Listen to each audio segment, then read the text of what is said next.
Hey, this is Obelisk speaking, doing a One Piece chapter review, chapter 1015, and it's called Chains. And we have Baby 5, I think this, or Senor Pink. Requested Senor Pink being confused for Baby. Oh, Pink. Oh, I get it. I get the gag. I wonder when he's gonna start doing a cover page story. But we start off right where we left off, and the morale is going down. Everyone's confused of what to do. Luffy has lost, and we see him right here, a panel of him sinking, wide-eyed. And he's thinking. Chopper's confused and getting bitten. The soldiers' morale, and it's interesting. The gifters are saying that the dumplings make him feel good, but they're fighting the samurai, and I guess they're still not converted because Otama has to give the order. And it's hilarious how we see Kappa and we see Izu, and we see like they're getting confused too. The morale's hurting, and Sanji is like whatever. He's getting annoyed and he's swinging. He's using Zoro as a bat or something. This is pretty hilarious. And Zoro's sleeping again. And Sanji's getting like, yeah, he's getting pissed. He's getting annoyed because they're all like confused of what to do. And apparently, Queen has just been playing this whole time with Chopper. He's not been serious, and it kind of makes sense. So Perospero launches an attack, apocalyptic candy shower, and everyone's about to get decimated. And that's where Sanji and Queen appears to have like, I don't know if this is, he appears to have injections or like needles in his mouth, in his teeth.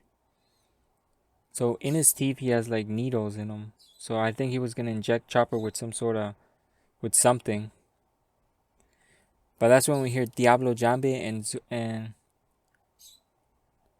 Rotor series, and he hits Queen dead on in the face, and he causes Queen's head to spin, causing it to like deflect the arrows, and also causing it to whack Perospero.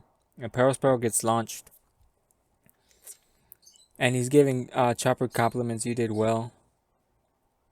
So it's pretty much now it's gonna be, I don't cry. And he's stating something here like I like and I kind of don't like, and it's how many miracles have you seen? And it's true. There's been a lot of comes. Luffy has come back from like bad situations, and he's come back. And there's a funny thing here. He says, he's got the strength of 10 when he's healthy, and Zoro's like 2,000, and it's hilarious. So now Chopper is going to heal Zoro, which is good. And we also see Marco here, and I see the samurai getting confused, like his captain's already dead. How do we fight? And Marco's like that. This is why I like these guys. I wonder if Marco's gonna join the crew, cause what else is gonna do? And it's pretty much now confirmed. Leave the dinosaur to me, and Queen is like, it's you, Judge son. So we might get a flashback from Queen, and this is pretty much like Queen versus Sanji, and it's gonna be good. I like the setup here. And we get back to the Kaido, I guess, and we see Izo appears to be dead, Kanjuro appears to be dead, and somehow Kinemon is still alive, which I do not like. And he's still clinging on, but we get a small flashback at how the interactions. I don't know if this is Oda saying this is his final moments, but he should have died with the first attack. And he's still trying to buy time. And even Kaido states like, what is this gonna do? What will these extra seconds buy you? What will escape change exactly? And Kaido states something pretty interesting. He pulls a knife out of nowhere, like a katana, and he just impales Kinemon straight to the chest. And we've seen characters survive worse though, until it's officially confirmed he's dead. And Kaido states something that I really like here. Face your death like a warrior. The problem with defeat is so few can accept it when it arrives. And I wonder who's he referring to here. Is he referring to Exaba or some other people? Because if Kaido gets defeated, I don't think he's gonna be like. He's probably gonna accept his defeat, because he wants to die a glorious death. So I don't think Kaido's gonna wuss out. Once he sees defeat, he's gonna like, yeah, I'm defeated. And we see Kaido here, like he's annoyed at this because he defeated them. So that's it. And we get something else. Momonosuke picks up one of those communicating frogs, and he relays a message. And this is kind of the part I do not like in this chapter. I don't like this at all. So he starts saying the voice he heard apparently was Luffy's. And Luffy's still alive. And Luffy's communicating with him. And we get the reaction of Queen, everyone here. And Momonosuke is crying. Luffy is alive and he tells me that he will return to the battle. So keep fighting no matter how painful. Continue fighting to beat Kaido. And he's pretty much saying that he's going to beat Kaido. Even though he's sinking as we speak in the ocean. That means Luffy's probably hearing the voice of the guys in the submarine. So he knows he's going to be saved.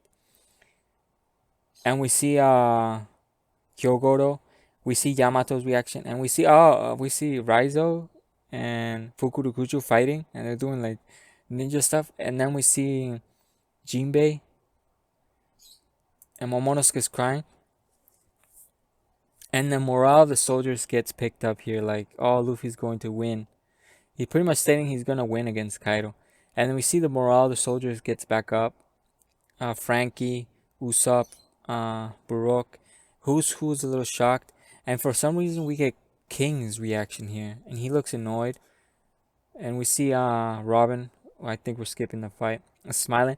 And funny and oddly enough, we see that Eustace Kid is actually smiling. He's actually like, he's happy to hear this news.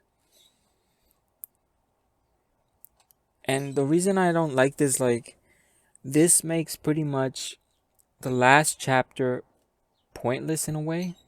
Why would you do this? Why would you immediately reverse what you did in the last chapter? This seems like pointless to me. Like, why'd you even bother doing the other chapter first? It's like completely pointless. It would have been better off if Luffy stays in the shadows for now. He gets rescued, and the morale of the soldiers continues to deplete. That more damage gets done, and Luffy comes in at the last second, like before a Straw Hat dies or something, to save him. That would have been better off than immediately tell, oh yeah, Luffy's okay. He's coming back, like.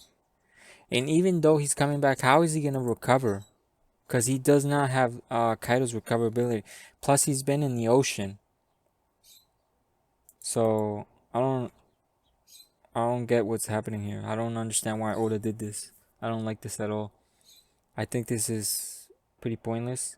Because this, you pretty much, he should have kept this a secret for now. He should have left Luffy in the sidelines. We kept in a secret. Oh, how is he going to be recovered? And focus on the other fights. And see what happens with their low morale. So I don't know why he did this. I think this is a bad take. But then again, we're going to find out later on. No break, I guess, next week. So we'll see what happens. And we get off Kaido, and he's pretty much saying, are you satisfied now, son of Odin? And Shinobu does her Rajutsu, or Rape Jutsu. And up here, she decays the rocks. She falls. That means she falls. And the interesting part here is this. You're right, there's a person. Wait, is that Straw Hat? How could he speak in the water? Don't know, just help him quickly. Is he even still... He's stating he's even still alive. So the submarine guys somehow heard his voice. So Luffy's projecting his voice. That's pretty cool. And we get to another point like, oh my god, it was pointless, but here it happened. It happened. Oh my god. We go back to Nami and Usopp and Otam, and they're crying, they're happy. And all of a sudden, we hear a voice saying, I'm glad to hear it about Straw Hat. Who said that? My climate just talked. And we see that the Zeus soul infused into Nami's baton. And this to me is like, Oh my god. Once again, what was the point of doing this whole thing where he dies? What was this whole, like, why is he reversing this stuff? What was the whole point of it? What was the whole point? Like, why did he meet, like, well, 2 chapters retracted it all? But then again, he left it ambiguous, so, like, Jesus Christ, like, but it should be a significantly nerfed Zeus, so I guess that's in a way. I'm not even getting into this. This is bad, I think. Why didn't just kill Big Mom and give her a devil fruit? Period. Like, sorry, but this is bad. Okay, Mama, we go back to Big Mom, and she states, it's just a bluff. He fell into the sea. He's dead for sure. I would say law states up to him, but the longer you work with him, the more you get this funny feeling that he'll find a way out of this in the end. And it's Trafalgar finally showing up to Big Mom. And Kid is not liking it, and pretty much Law states the obvious here. Grow up, Eustace. Let's form a temporary alliance. Like, you can't beat Big Mom by yourself. Period. And we see the best part of this chapter, which I think is Kaido. I think you mean Father Yamato. I no, I've come here to cut those chains, and that's why the chapter is called Chains. So it's gonna be Yamato versus Kaido, a one-on-one fight. And I'm really interested in this. I'm really hoping we continue on this. We might not, but I'm really hoping we do. Yamato versus Kaido. This is going to be the club, the Spiky Club versus the Blunt Club. It's going to be really interesting. I'm really looking forward for this fight.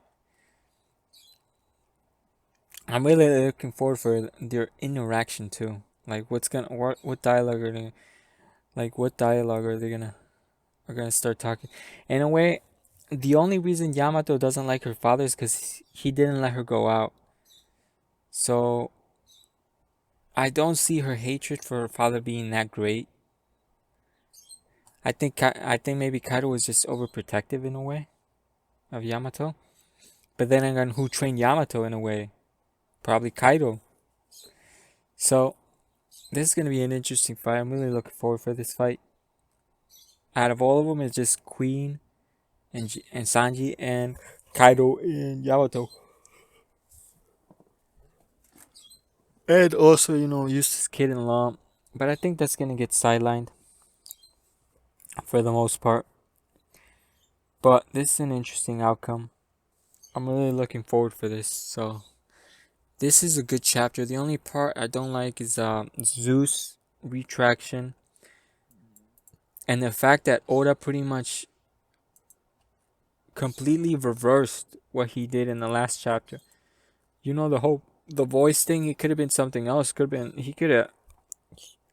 it could have led to something great, but it's just this. Like he completely it makes the previous chapter pointless. Like whatever, we'll see. We'll see what happens in the next chapter. Anyway, this is a good chapter with some caveats in it. But thanks for watching. Obelisk out. Have a nice day. Peace.